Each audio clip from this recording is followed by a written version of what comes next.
Shameless plug, just putting my YouTube channel in the background. Should I put my blue light glasses on? The only thing is if it has a glare. And there's a glare.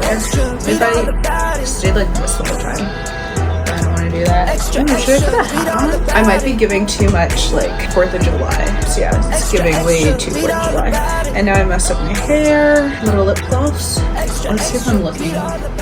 Okay. It's giving cozy vibes, so grab your coffee, get your blanket, and let's talk about some good books. Hey guys, welcome back to my channel. My name is Quori-Tyler, aka QT, aka Books with QT. Today, I'm doing my first book video in a while. If you don't know, I was just on the Netflix show The Circle, so I have a lot of new followers, people that have been asking me questions about books that I love. And even though I've done a lot of content about the books that I love, I figured I should make a full video just dedicated to my 5-star reads and some of the books that I want to recommend to new readers, to readers that have read before. I don't even know if that makes sense. I'm gonna preface with the fact that some of them were like 4.5, 4.75, but it was close enough, you know, like it was close to a perfect book. So we're just gonna encapsulate all of that in here. So without further ado, let's just freaking get started. How about it? Up first, we have Yours Truly by Abby Jimenez. First of all, Abby Jimenez, I think every single one of her books are some of my favorite books I've ever read. They are so fun to read, and I wouldn't even say easy reads, just like enjoyable books that you do not want to put down. Once you pick it up, you're going to finish it in no time. I swear you will finish these books quicker than any other book that you've read. Yours Truly definitely stands out to me as one of her top books. It came out last year. It's about these two doctors that work together. They have an interesting like relationship. They start out kind of hating each other, so I guess it's an enemies to lovers trope. One of the main characters has bad anxiety, and you see how they kind of deal with that. I feel like the conversation about mental health in this book is really satisfying. I don't know if that's the right word, but it just feels real and like something you can relate to if you have any mental health struggles. Oh, and I'm pretty sure there's fake dating in this one, so that's always a good trope. Before We Were Strangers by Renee Carlino, this book made me actually sob, by the way. There's some things in here that I did not expect. I didn't think that this book was going to be as good as it was. I'm not going to lie. It felt like one of those books that came out a few years ago and there was hype around it, and it was like one of those TikTok books. And I thought that it wouldn't actually live up to the hype, but it did. It actually surpassed my expectations. It is such a beautiful love story. It's like friends to lovers, also enemies to lovers, second chance romance. It has so many different tropes, and it just feels very real and like tangible in a way. I don't know if these words I'm using are actually words to describe what I'm feeling. It didn't feel like fiction. It felt like it could actually happen, and you're just seeing these people's lives from when they're in college to when they're like in their late 30s. So you're kind of just following them along in their love story and in their personal lives, and it goes back and forth with past and present timeline. And just the way Renee Carlino writes, like, there's nothing like it. I highly recommend it if you're someone who wants to get into reading right now. Maybe you haven't read in a while and you're just looking for a book that's really going to hook you. This is the book for you. Up next is a book that I will never stop talking about. Carrie Soto is Back by Taylor Jenkins Reid. Taylor Jenkins Reid is one of those authors that everyone reads. Like, even if you don't read books, you've read a book by her. Seven Husbands of Evelyn Hugo, Malibu Rising, Daisy Jones and the Six. Carrie Soto is Back, I think, is one of the books that is underrated by her. Like, I feel like this honestly is the best book that she's written. This is one of the best books I've ever read. It's about a tennis player, Carrie Soto, who basically is the best tennis player of her time. She retires as the best with all of these records and all this stuff. And then about 10 years later, she sees that there's a new up-and-coming tennis star who is about to claim that title from her and claim her record, and she doesn't want that. So she has a lot of pride, gets back into tennis. Her dad's her coach. Like, there's so much goodness in this book. You see her character development, and I feel like Carrie Soto's kind of a character that you could hate in the beginning and end up loving, because you just understand her so much better by the end of this book. There's just something about this book that meant so much to me, and I don't even care about tennis at all. I've never watched a tennis match in my life, and still this book means everything to me. I understand that it's not a book for everyone necessarily, but if you're into any kind of like women's fiction, literary fiction, and you don't care so deeply about romance, definitely give this book a try. There is a little hint of romance in there too, so if you like romance, you'll still like this book. Next up is The Unhoneymooners by Christina and Lauren. This is just a feel-good rom-com-y book. I always recommend this as a lighthearted read, and some people disagree with me. They don't really like this book or feel like it's kind of cheesy, but that's kind of what I like about it.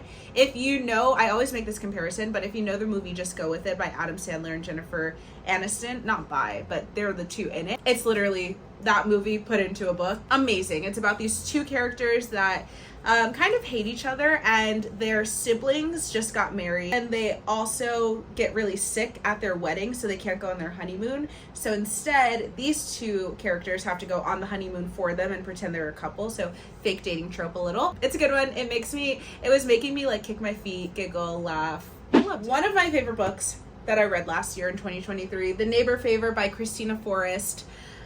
I mean, what is there not to love about this book? It's a Black love story, and we love a Black love story because it's so relatable for people that look like me. I love books that are about people that work in the book world. Like, I think the main character works in publishing or editing or something like that. So I don't know. I always find that I like those because I feel like I can relate to the character because they love books so much. But basically, this is not spoiling it. It's what's on the back of the book. Lily is obsessed with this one book by this author that goes by like a pseudonym, so it's not even his real name, and she starts emailing him to see like when is there ever going to be a second book, and then he emails her back, and they kind of go back and forth. First part of the book is literally just their emails back and forth, and the way I was sitting there laughing and giggling to myself like I was the one getting the emails, and then you go in to find when they meet each other, but they don't actually know that it's each other and all of this stuff. It's a really good book, and it was such a fast read for me. She actually just came out with another one, The Partner Plot, which is about the main character in this one's sister. I really like Christina Forrest's writing in this one, so I feel like I'm gonna love The Partner Plot. But yeah, you definitely get into the series as she's continuing to grow this one. I feel like it's gonna be one for the books, literally. This is the third book in the Chestnut Spring series, Powerless by Elsie Silver. The first two books I liked. I didn't love Flawless, if I'm gonna be honest. Flawless is the first one. Second one is, I want to say it's Heartless, but it could be Hopeless. It's one with the H, but I think it's Heartless. That one I liked a little bit more. We got to Powerless, jaw on the floor, obsessed. There's nothing more that I loved in a book than what was in this one. It is a Friends to Lovers, and I'm a huge Friends to Lovers fan, so of course I was gonna like this one. It's about a ballerina. Wait, is she a ballerina or an ice skater? Okay, I can't remember, but it's about a hockey player and either a ballerina or an ice skater. They've been friends for forever. So the two main characters are Sloane and Jasper. Sloane has had a crush on Jasper since she was young, but he never really gave her the time of day. And oh my gosh, like when we talk about the scenes of them as children and how obsessed she was with him, there's nothing like a Friends to Lovers because you really feel like the two people actually love each other and are meant to be together. That's why I like Friends to Lovers versus Enemies to Lovers. Enemies to Lovers, sometimes you can't convince me that these two people actually like each other. Like, they just went from hating each other to all of a sudden being in love and getting married. I don't believe it. Friends to Lovers, I do believe it, and this one is believable.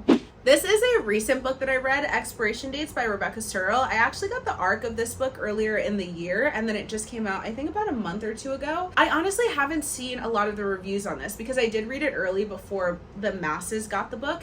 So I'm curious to see what people's thoughts are in this book because it is a magical realism book, a romance book that has a little bit of magic in it without it being an actual fantasy book. So don't think like ACOTAR, Court of Thorns and Roses, Fourth Wing. Like, don't think that. There's no, like, dragons and fairies. So in this book, I like it because it's not too crazy. Basically, the main character, Daphne, she goes on dates, and every time she goes on a date, she gets a slip of paper that has a time on it. It's either an hour or 5 days or 5 years, and basically that time tells her how long she's going to be with the person she's on a date with. But then in the beginning of this book, it starts with her going on a date, and she gets a slip of paper that is blank, so she has to figure out kind of what that means. But then there's also some really deep things and revelations that we get from her, and I feel like, I don't know, the main character really has a good character development and you understand her as a whole, and I thought this book was absolutely beautiful. I really love Rebecca Searle's writing. I love In 5 Years by her, The Dinner List. Like, I don't care about the magical realism. I'm able to get past that part, or I feel like it just always adds to her stories. So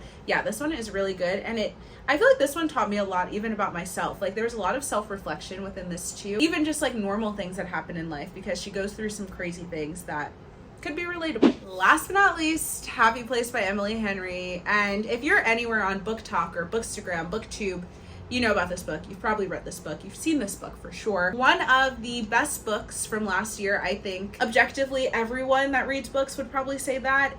Well, actually, I don't know. There are some haters on this book, but I loved it personally. It's a second chance romance. It's about a couple that is supposed to be getting a divorce, but their friends don't know that, and they go to this lake house for the last time with their best friends, and they're trying to hide it. So it's fake dating, but also second chance. And I don't know, you're kind of seeing the past and present timeline of why they're getting divorced, but also why they actually should be together, and them maybe falling back in love. There's a lot of deeper storylines in this one, and I really like the friendship in this too. There's kind of like the found family aspect, and all of the characters are so fun, like the different friends that they have, and also the main characters, the couple themselves, are really cute. So I don't know, this is just a beautiful book, and I'm excited to reread this one for the summer for sure. Okay, so those were 8 of my favorite books. 5-star reads are 4.5, close to the 5-star range. Let me know if any of these books have been 5-star reads for you guys, because I love bonding with you guys about that. Let me know some books that I should check out. What is your number 1 5-star read? For me, it's Carrie Soto is Back, but I want to know what yours are so that we can bond on that and talk about it in the comments. Also follow my bookstagram at bookswithqt, where I post a bunch of recommendations and all of my thoughts on different books and fun book videos. But yeah, thank you guys so much for watching. I'm excited to make more book content. Book content will be here on my channel every single Wednesday, some kind of book video. I'm planning on doing a 24-hour readathon soon. That's going to be interesting.